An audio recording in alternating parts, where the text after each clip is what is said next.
Kingslayer. A word every man and woman in Westeros spits at me, though many can't even name the king I slayed. I understand. To them, I'm a symbol of everything they'll never have and a warning that'll never apply, so they can loathe me from the safety of their small lives. But when a dog goes mad, we put it down. Why not a king? I was never supposed to be on the King's Guard. Oh, as a boy, I dreamed of the White Cloak like all boys, but I was heir to Tywin Lannister, Hand of the King. If he forbade the tides, the waves would cease. Then I was 15, and my father was congratulating me on my new knighthood in the Red Keep.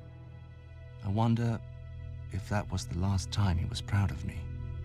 That night, there was a knock on my door, and I opened it to find my sister Cersei disguised as a simple serving girl. I hadn't seen her since my father had taken her to court when she was 12. She had grown up, as had I. She told me that my father planned to marry me off to Lysa Tully, but she could arrange for the king to raise me to the King's Guard so I could stay in the city with her. All I had to do was agree. I made the obvious objections. Our family, our father, Casterly Rock. Until she asked, "Is it a rock you want, or me?" Come morning, she had my consent.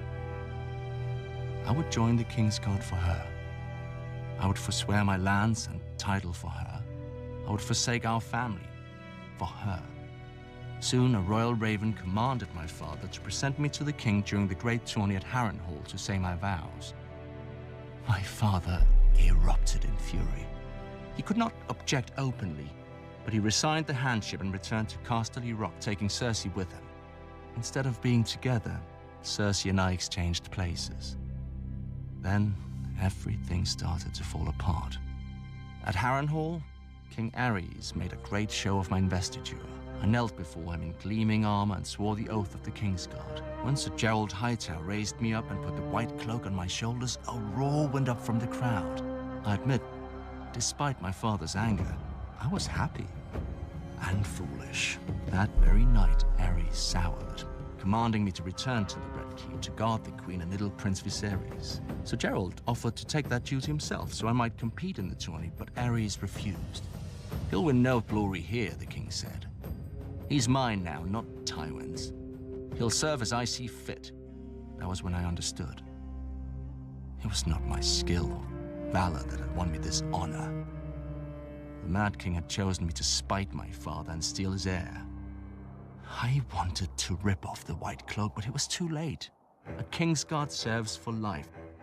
So I upheld my oath, confined to the Red Keep where Varys could watch me and where the headsman could find me if my father displeased the king.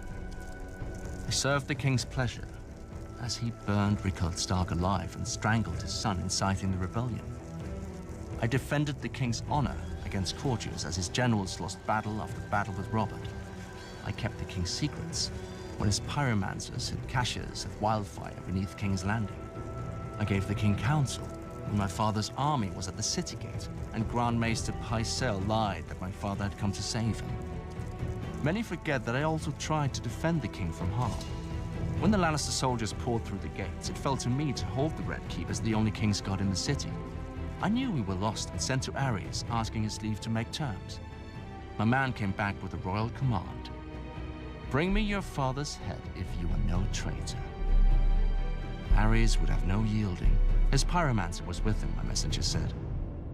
I knew what that meant. Aerys Targaryen was alone in his throne room when I found him, picking at his scabbed and bleeding hands. The fool was always cutting himself on the Iron Throne. Burn them, he kept muttering. Aerys had decided to let Robert be king after all, over the charred bones and ashes of King's Landing. He must have thought his pyromancer was near enough to obey him, but I'd killed him a few minutes before in the courtyard. As I approached the throne, sanity flashed behind the king's eyes for a moment, just long enough to read the look in mine. His eyes grew huge and the royal mouth drooped open in shock. He turned and ran. A single thrust was all it took to end the greatest dynasty the world had ever seen. Beneath the empty eyes of the dead dragons on the walls, the last Dragon King squealed like a pig and shat himself. So easy, I thought. A king should die harder than this. My father's knights burst into the hall in time to see the last of it, so there was no way for me to vanish and let some braggart steal the glory or blame. I knew at once when I saw the way they looked at me, it would be blame. Lannister or no, I'd been one of Aerys's Kingsguard. I commanded them to announce that the Mad King was dead and to spare all those who yielded. They asked me if they should proclaim a new king as well. I knew what they meant. Would it be my father, or Robert Baratheon, or maybe the child Viserys who'd fled to Dragonstone? A Targaryen boy king with my father's hand to rule in truth. I thought of how Ned Stark and Robert Baratheon would howl at this end to their great heroic war, and I was tempted. Then I glanced down again at Aerys, his life's blood oozing from the wound and pooling on the floor around him. Proclaim who you bloody well like, I said. I climbed the steps to the Iron Throne and sat on it with my sword across my knees, waiting to see who would come to